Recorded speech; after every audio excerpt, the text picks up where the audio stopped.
বাংলার পলিমাটির ধুলো আর বাতাসের শিহরণে মিশে আছে এক মরমী হাহাকার। সেই সুরের খোঁজ পেতে আমাদের ফিরে যেতে হবে 1891 সালে। জমিদারির কাজে বিশ্বকবি রবীন্দ্রনাথ ঠাকুর যখন শিলাইদহে পা রাখলেন, সেখানেই তার পরিচয় হল বাউল সম্রাট লালন শাহের ও তার আধ্যাত্মিক জগতের সাথে।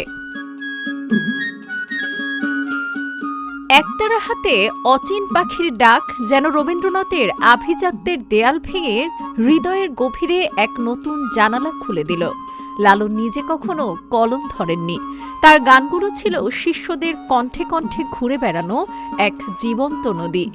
কিন্তু সেই অমূল্য সম্পদ হারিয়ে যাওয়ার এক প্রবল শঙ্কা ছিল। রবীন্দ্রনাথ যখন লালনের প্রধান শিষ্যদের কাছ থেকে গান ভর্তি দুটি খাতা হাতে পেলেন, তিনি যেন এক গুপ্তধন খুঁজে পেলেন। 298টি গানের খাতা কেবল কাগজের স্তূপ ছিল না, ছিল লালনের সাধনার ফল। তাই রবীন্দ্রনাথ সেই খাতা নিজের আলমারিতে বন্দি করে রাখেননি, বরং পরম মমতায় একজন নিপুণ কারিগরের মতো তিনি গানগুলো সম্পাদনা করেছিলেন। তার উদ্দেশ্য ছিল একটাই, এই সুরের আড়ালে লুকিয়ে থাকা লালনের বিশাল দর্শনকে যেন শিক্ষিত সমাজ অনুধাবন করতে পারেন।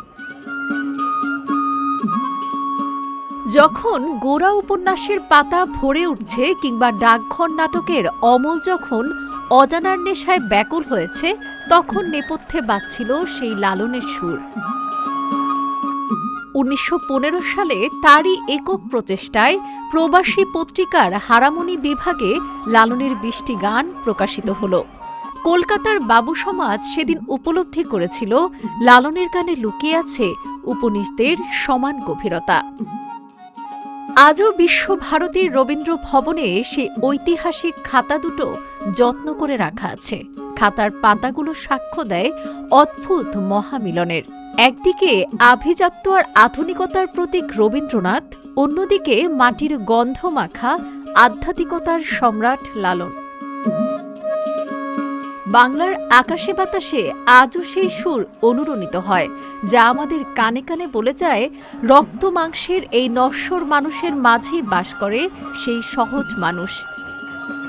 ডেস্ক রিপোর্ট, আজকের পত্রিকা।